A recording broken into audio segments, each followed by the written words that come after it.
Hello, Home Inspire. Welcome to the warehouse in Clerkenwell, central London. Please do come in, let's show you around.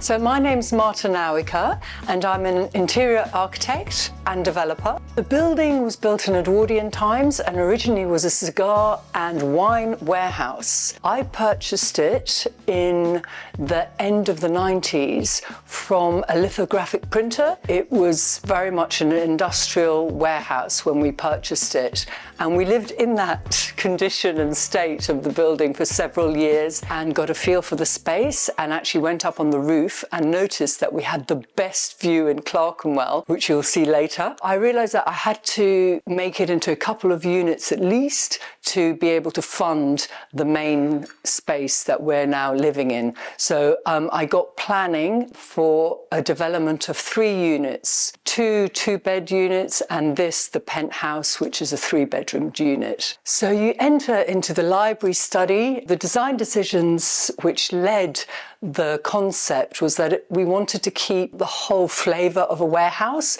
and a lot of warehouses have a lot of exposed brick, which is great. It gives a lot of texture and warmth and shows a patina of aged brick, which is really beautiful.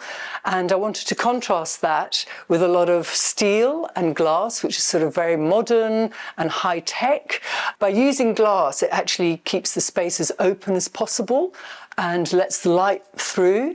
The staircase is actually cantilevered. I designed it in my second year at Kingston, and a concrete floor, which has got underfloor heating. And we've actually used glass in the floors, so it lets light through into the basement, because we actually dug down to create a basement area, which is really useful for storage and utility and maximizes the space that we could use.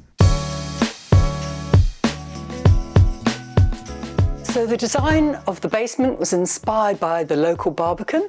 I wanted to have shuttered concrete, which actually had the texture of the shuttering, the timber that was used to shutter it, and exposed beams. So this is a very kind of brutalist concrete environment, which contrasts well the sort of bricky warehouse feel of the rest of the space. So we used the basement as a utility area and also storage, much needed in a minimal house, and also workspace for my partner. There's a bedroom on the ground floor with an ensuite bathroom, as planning requires new developments to have an accessible bedroom and shower and loo on the ground floor in case of any disabilities. This room actually used to be the old stable of the wine warehouse, and when we purchased it and took away the suspended floor, there was a soak-away drain in the middle of this room, and it had stable doors here, which you can sort of see we emulated them within the planning requirements. And this interesting artwork is actually the render of the exterior of the building. When we were cutting one of the windows onto a first floor bedroom, this render just fell off in one piece, and it's an imprint of the bricks, which I thought was just such a beautiful texture. So now let's go upstairs and I'll show you the first floor. Come on.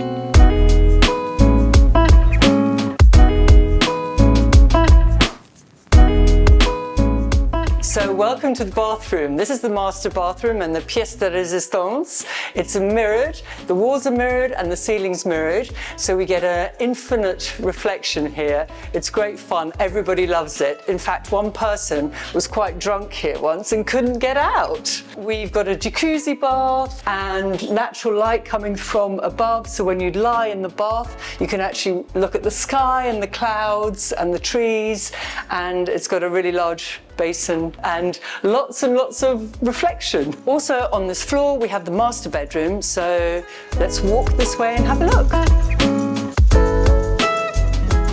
So the master bedroom has a loading bay door. So originally in Edwardian times they would have loaded the hay in through that door.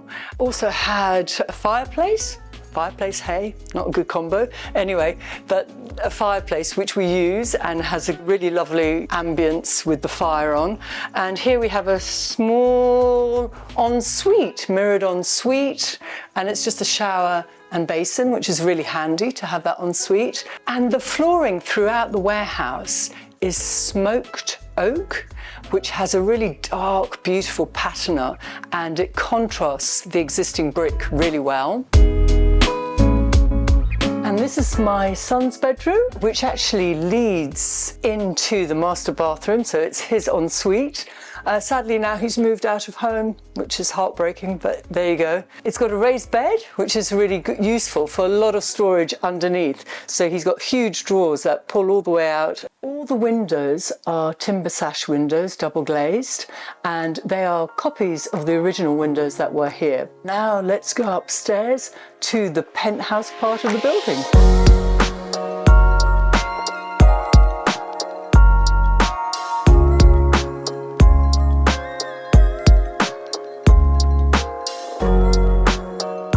So this part of the glazing here was inspired by my Georgian neighbours, who have this really beautiful, very long, thin, elegant Georgian window where their staircases are located. So I felt I could echo it architecturally and have a really long piece of glass here with the staircase adjacent it. So there's a dialogue between the old and the new. So when we purchased the building, we were aware that we were right next door to St. Luke's Church.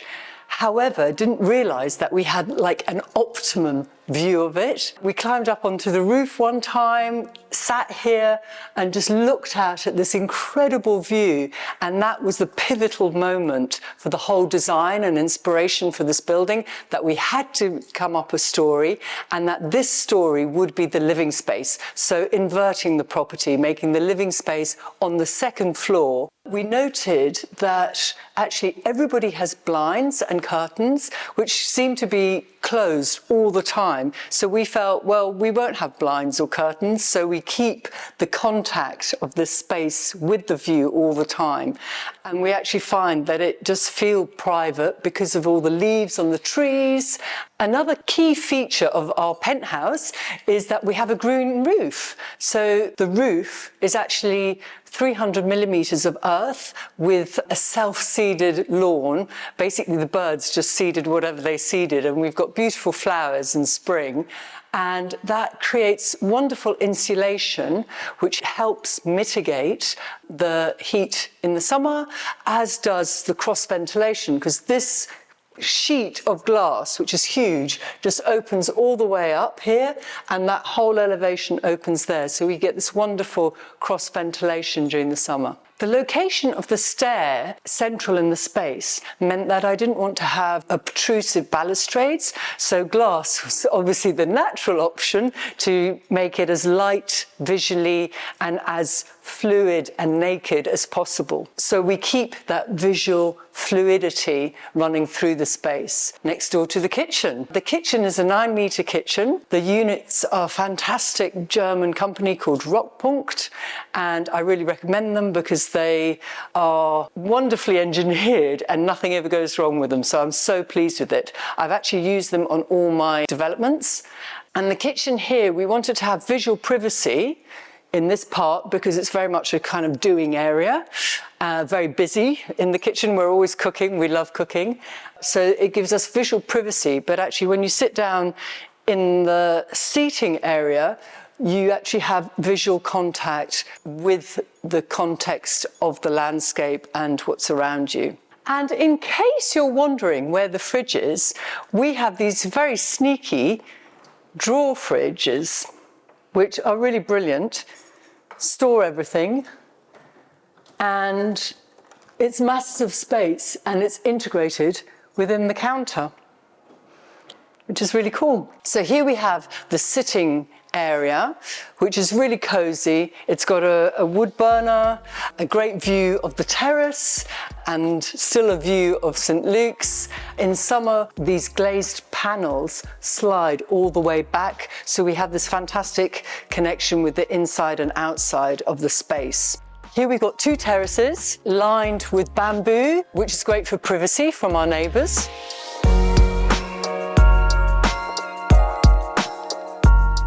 And this is a really big terrace, which is south-west facing, so we get a lot of sunlight when it's sunny, and it's just a beautiful space for enjoying drinks, hanging out, chatting. It's another sitting area, really comfortable seats, and the connection with St. Luke's again, which is really stunning. So going back to when we were building this project, it was actually really quite a complicated, difficult build, because as you can see, there are buildings all around us and we're very close to our neighbours. We had to do 9 party walls, and we had very complicated scaffolding, and we had a lot of conversations, a lot of issues that we had to mitigate to actually build this. So it was a real challenge, and it took 2 years to build it, but we're obviously so happy with the results. It's a home for life, which is really priceless.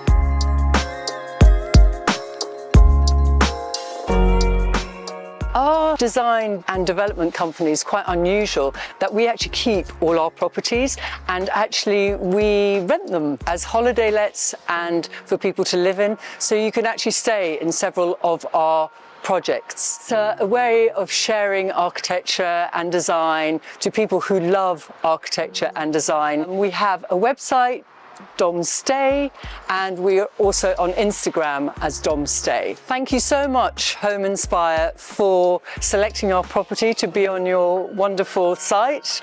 I hope you've enjoyed it, and thank you so much for this opportunity.